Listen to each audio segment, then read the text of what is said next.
Miss Madison, well, Mrs. Yes, I should yes. say Madison Darling, and Mr. John John Hofer. How are you guys doing? We are ready to roll. Ready to roll? I'm ready too, because I'm excited to hear about what's going on with your grants.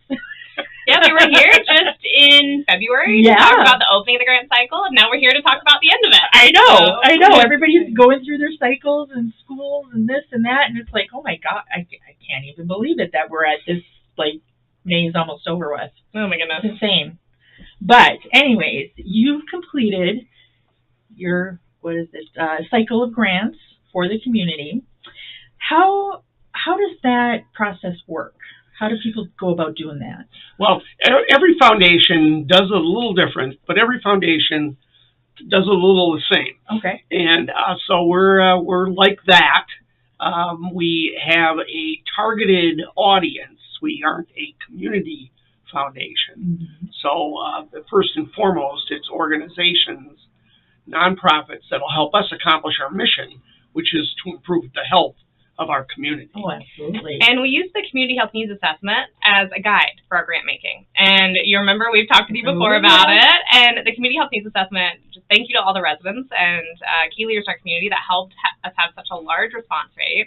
We heard from that the largest health needs in our community are around substance misuse, childhood obesity, and mental health. Yeah.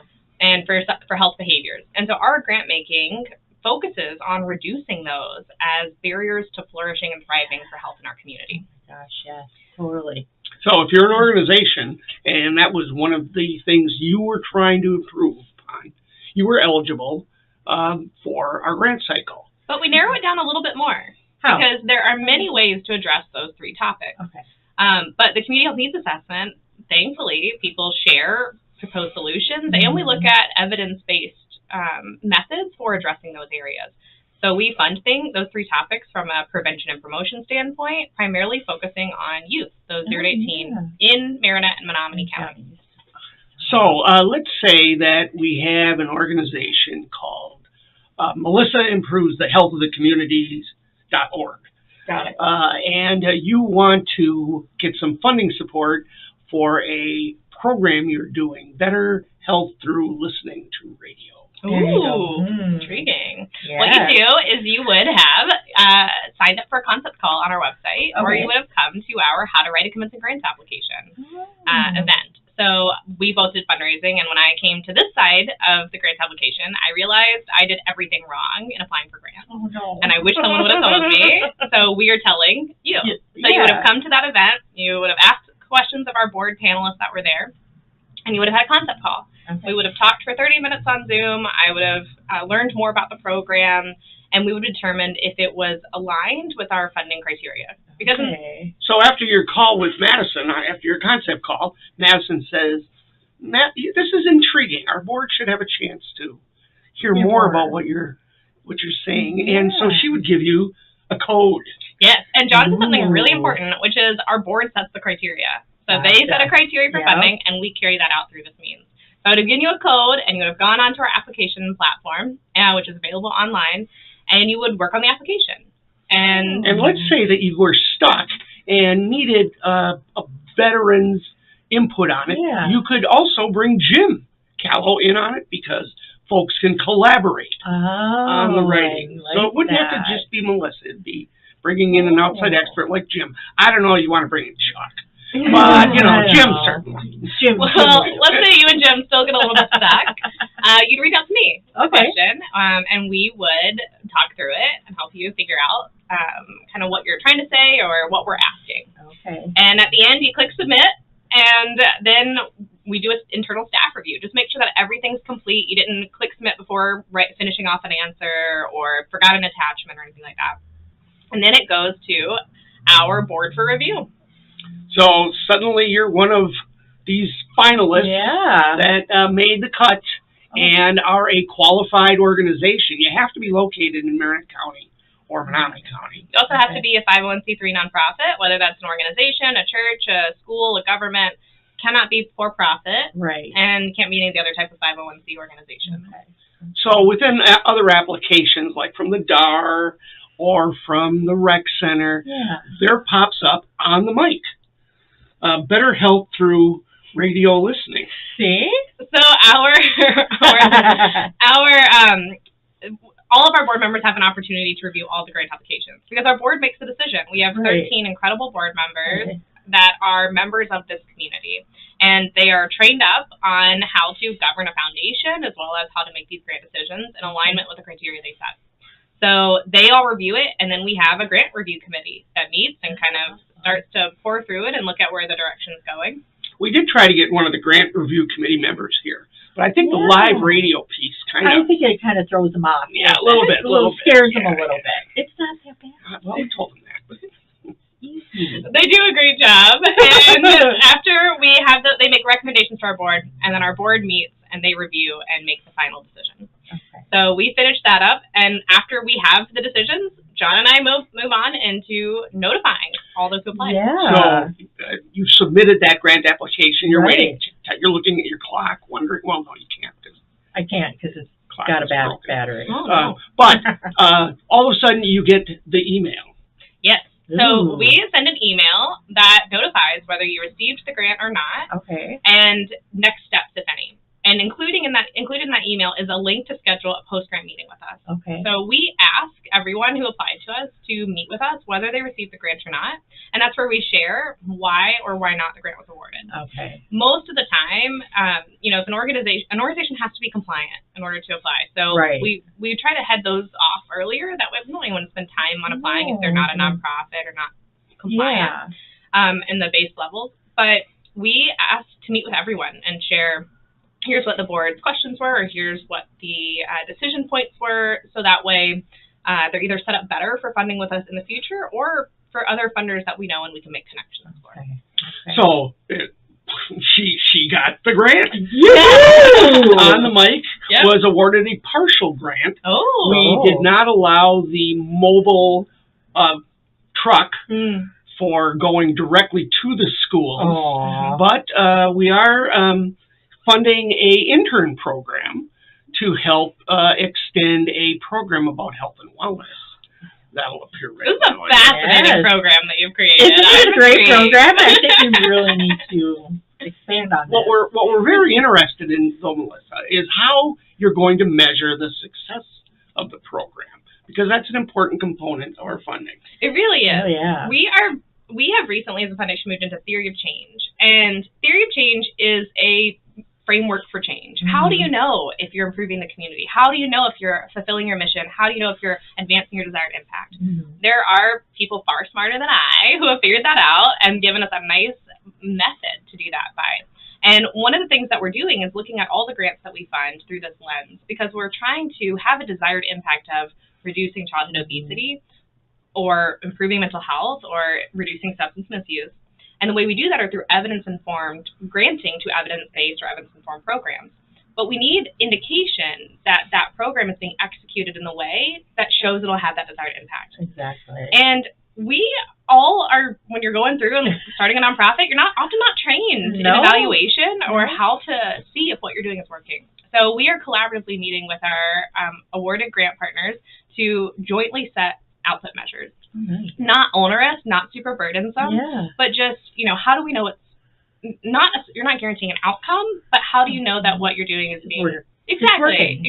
Yeah, how is it working? So on the mic is what we would consider to be a pilot program, something new. We like those. We do. And although On the Mic did not submit an application this time, we did have many very good applicants and awardees. We granted a little under $300,000 in grants for this cycle. We granted to about a dozen agencies for 14 different grants. Okay. It was really cool. We had some really incredible applications, some that we funded before.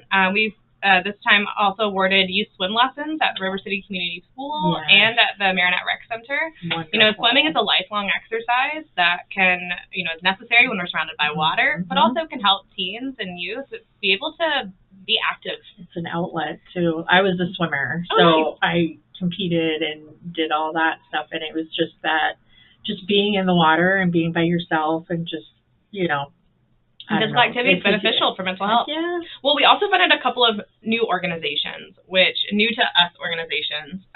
Foundations Health and Wholeness out of Green Bay serves Marinette and Menominee counties with their youth services program. And it's essentially like a social determinants of health navigator for teens and youth. It's really cool. They are just such a great organization that we've been really getting to know this grant cycle. Yeah. And we're excited to see their work in our community. And also, Altruisa Hospitality House is a new to us organization that we awarded this grant cycle. It is really part of the access to care portion of our mission. When we have excellent medical care in this community, especially for a rural community. Oh my gosh. Incredible medical care. Sometimes, though, regardless of where you live, you need a specialist or treatment that just isn't feasible for you to go and get while you're at home. It's too far. Right. So Altruisa Hospitality House has a home in Green Bay with service to all of the Green Bay hospitals, and someone can stay there while they're receiving treatment, or a family member could stay there. They also have traveling nurses stay there. It's really neat. And it removes the financial burdens where you have to make a decision between receiving care or not. Yeah, and I think a lot of people make that decision, and it's the latter, unfortunately. And so it's really, really important. And those were two organizations that we funded for the first time that are really doing great work. And there were a couple of organizations, we really value collaboration, because not only does a rising tide raise all ships, the problems are too big for us to tackle alone. Right. And we funded a couple of grants that are partnering with a couple of grants that are really just the epitome of collaboration in our community. The St. Joseph's Conference Back to School with the Dar Boys and Girls Club and Salvation Army.